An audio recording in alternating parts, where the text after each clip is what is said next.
जय बाबा की। अच्छे लोग हमेशा दुखी क्यों रहते हैं और पापी पखंडी लोग हमेशा खुश क्यों रहते हैं और मौज उड़ाते हैं? इसके दो कारण, आज दोनों ही कारण आपको इस वीडियो में पता चलेंगे। एक नगर में एक बीमार स्त्री रहती है। उसकी 3 छोटी छोटी बेटियां थीं। जवानी में ही उसका पति गुजर गया। अगर आप ये कहानी सुन रहे हैं तो आपके आगे मेरी विनती है कि इसको पूरा सुनिए। तीनों छोटी छोटी बच्चियों को पालने का भार बेचारी उस अबला पर टल गया। तीनों बच्चों को लेकर वह विधवा जाए तो कहाँ जाए? कुछ काम दाम भी नहीं कर सकती थी। ऊपर से समाज की उल्टी सीधी बातें उसे कुछ नहीं करने देती थी।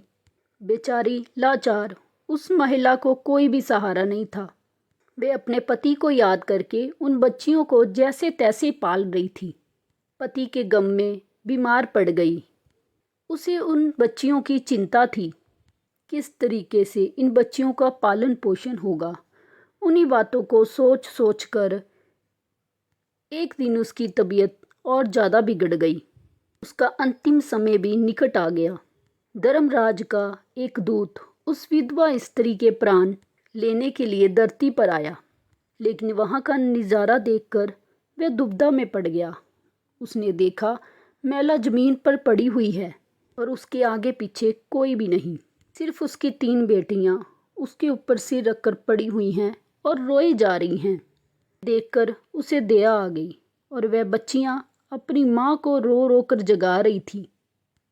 फिर दूत ने सोचा कि इनका पिता तो पहले ही मर चुका है।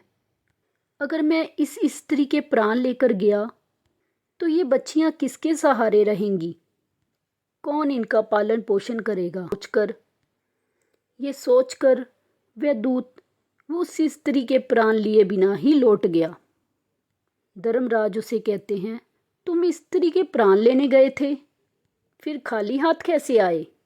तब देवदूत कहता है, हे स्वामी, मेरी गलतियों को क्षमा करें। मैं चाहकर भी उस स्त्री के प्राण नहीं ला पाया। अगर मेरी जगह आप होते तो शायद आप भी खाली हाथ ही वापस आते। मैं उस महिला की बच्चियों का दुख देख नहीं पाया। वो रो रही थी और अपनी माँ को जगा रही थी। उन्हें वहाँ देखने वाला और भी कोई नहीं था।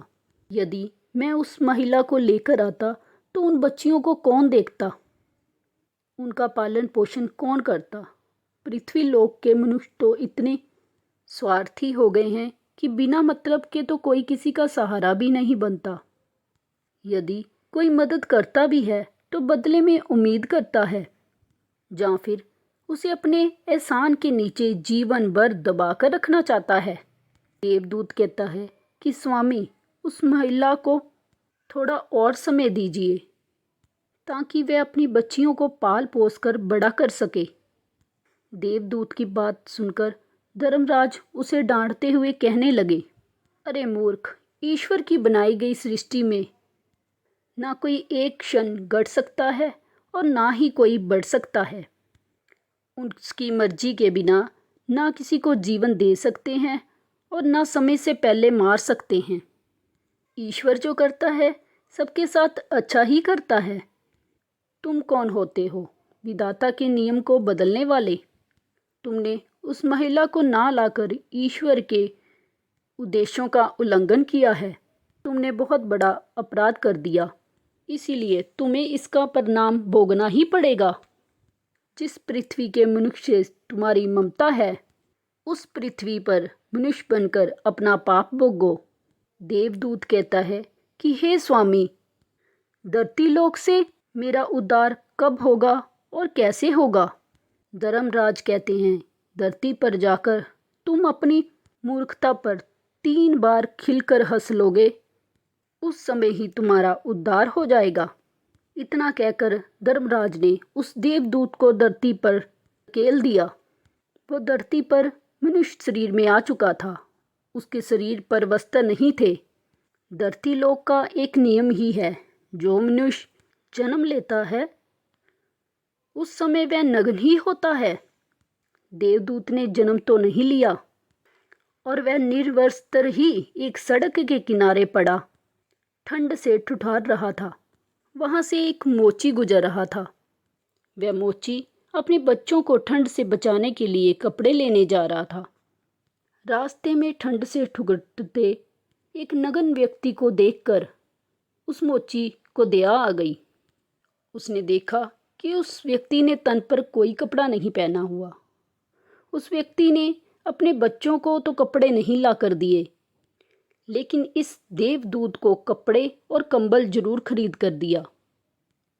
तब देवदूत कहने लगा, भाई, आपने मुझे कपड़े देकर मुझ पर बहुत बड़ा उपकार किया है, लेकिन कपड़े देकर आपने मुझे ठंड से तो बचा लिया, लेकिन मेरे पास ना तो कोई घर है और ना ही कोई परिवार है, ना ही कोई भोजन का साधन है। तब मोची बोला, हे भाई, तुम मेरे साथ मेरे घर चलो, मैं तुम्हारा सारा खर्चा उठा लूँगा। और वह मोची देवदूत को लेकर घर पहुँचा। उधर मोची की पत्नी ने देखा कि उसका पति तो बच्चों के लिए कपड़े लाने गया था। कपड़े लीड़े तो कुछ लाया नहीं, उल्टा एक आदमी को घर बुला लाया है। पत्नी अपने पति से झगड़ने लगी और उसे भला बुरा कहने लगी। ये देखकर वह देवदूत बहुत जोर जोर से हंस पड़ा। तो मोची ने पूछा, अरे भाई, तुम हंसते क्यों हो? ऐसा क्या देख लिया आपने? तब देवदूत ने कहा कि भाई, मेरी हंसी का रहस्य मैं आपको नहीं बता सकता। समय आने पर मैं तुम्हें स्वयं ही बता दूंगा। देवदूत मोची के घर में रहने लगा और कुछ ही दिनों में उसने मोची का सारा काम सीख लिया। देवदूत के द्वारा बनाए गए जूते और चप्पल खूब बिकने लगे। कुछ ही दिनों में मोची धनवान बन गया। दूर दूर तक उसके जूते फेमस हो गए। यहाँ तक कि राजा महाराजा भी उससे जूते बनवाने का आदेश देते थे। जब वह देवदूत उसके घर आया था तो उसकी किस्मत ही चमक गई थी। उसे अब धन की कोई कमी नहीं रही। सब कुछ अच्छा चलने लगा। एक दिन की बात है, राजा का एक सैनिक चमड़ा लेकर उस मोची के पास आया और बोला, देखो, हमारे महाराज इसी चांद के बने जूते पहनते हैं। ये चांद बड़ा कीमती है। तुम ठीक से एक जोड़ी जूते तैयार कर दो और ये चांद खराब नहीं होना चाहिए। इस बात का विशेष ध्यान रखना कि इस चमड़े से सिर्फ जूते ही बनने चाहिए। भूल से भी इसकी चप्पल मत बना देना। राजा का सैनिक चमड़ा देकर चला गया। उधर मोची ने भी दूत को समझाया कि देखो, राजा वाली बात है, इसमें कोई गलती ना करना। चमड़ा भी बहुत कम है, इसीलिए चमड़ा खराब नहीं होना चाहिए। राजा का सैनिक जूते के लिए कह कर गया है तो जूते ही बनाना। गलती से भी यदि चप्पल बना दी तो जटिल से भी जटिल सजा देंगे। मोची के इतना समझाने पर भी देवदूत ने चमड़े की चप्पल ही बना दी। चप्पल देखकर मोची की सांसें फूल गई। वह देवदूत को डांटने लगा, यहाँ तक कि डंडा लेकर उसे मारने के लिए दौड़ा। अबे मूर्ख, तुम्हें बार बार समझाया था कि जूते ही बनाना, लेकिन तुमने चप्पल बना दी। अब राजा हमें छोड़ेगा नहीं, तू भी मरेगा और साथ में मैं भी मारा जाऊंगा।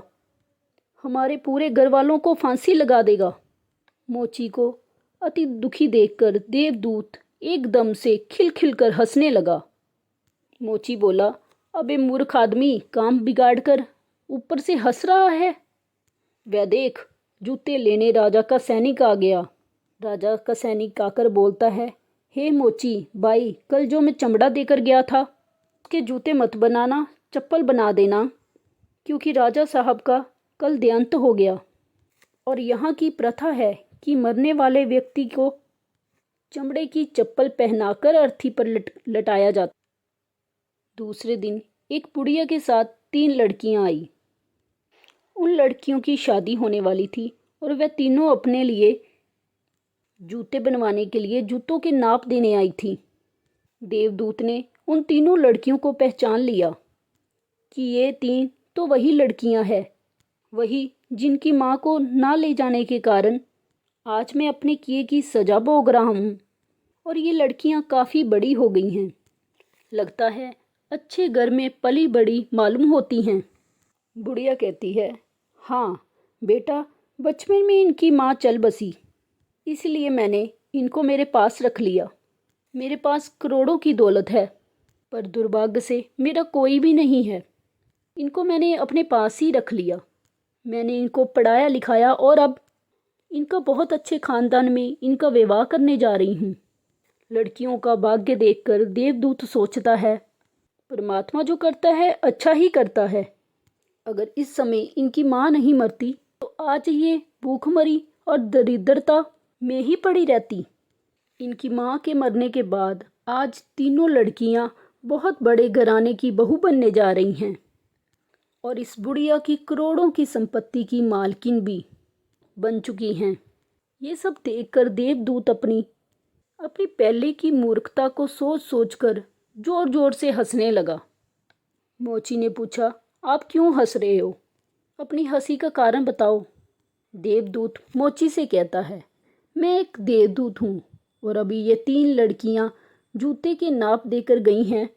इनकी माता को मैं लेने आया था, लेकिन उस समय ये 3 छोटी छोटी थी और इन पर तरस खाकर मैं इनकी माँ को नहीं लेकर गया और इनके पिता का पहले ही निधन हो चुका था। इस कारण धर्मराज ने मुझे श्राप देकर धरती पर भेज दिया। मैं बिना कपड़े के एक सड़क के किनारे पड़ा था। तब तुम मुझे अपने घर ले आए। उस समय तुम्हारी पत्नी तुमसे खूब लड़ी थी, क्योंकि तुमने अपने बच्चों के कपड़ों के पैसों से मेरे लिए कंबल और कपड़े खरीद लिए थे।